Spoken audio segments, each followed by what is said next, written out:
Mga katrops, welcome back ulit sa aking channel, Sports React PH. At ngayon nga ay pag-uusapan natin ang balitang hindi pa rin nga na po si Jayson Tatum ang bagong muka ng NBA.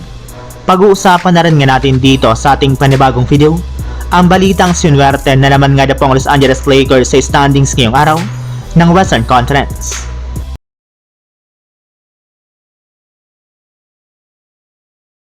Bagamat man nga po mga katrops, pumangalawa na lang ang Boston Celtics sa standings ng West ngayong season, ay malaki pa rin nga po ang kanilang tsansa na madepensahan ang kanilang kampyonato, since expected na rin naman nga po na makakapasok agad sila sa playoffs na merong home court advantage sa first round at sa second round.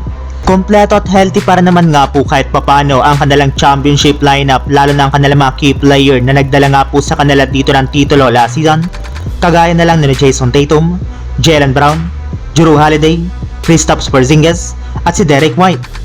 Pero sa kabila nga po ng mga effort na ginagawa ng mga ito, ay patuloy pa rin nga po silang dinedisrespect ng mga fans at ng mga analyst, kagaya na lang ng ginawa ni Colin Cowherd kay Jayson Tatum, kung saan matapang nga po nito na sinabihan na nasasapawan nga na po ito ng ibang mga players pagdating sa pagiging bagong mukha ng NBA.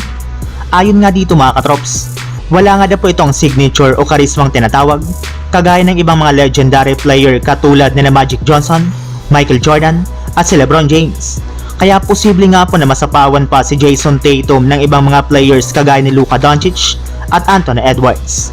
Samantala, punta naman tayo sa ating sunod na pag-uusapan sa balitang sinuwerte na naman nga na po ang Los Angeles Lakers sa standings ngayong araw ng Western Conference. Kahit man nga po mga katrops walang game ngayong araw ang Lakers, ay pumabor pa rin nga po sa kanila dito ang resulta ng mga laro ng ibang mga kupunan, kagaya na lang ng pagkatalo ng Memphis laban sa OKC Thunder.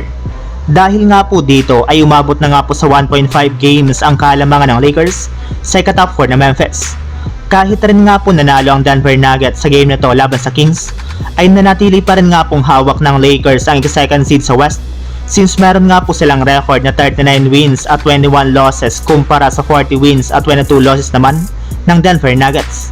Yes, sila para naman nga pong angat sa standings, pero sa kabila nga po niyan ay napakahalaga na rin naman nga po ng kanilang mga susunod na game sa mga susunod na araw, since isang talo lamang nga po dito ng kanilang team ay siguradong babagsak sila sa ikatlong pwesto sa West. Kaya isa nga po talagang must-win game ang magiging laban ng Los Angeles Lakers bukas ng umaga kontra sa New York Knicks.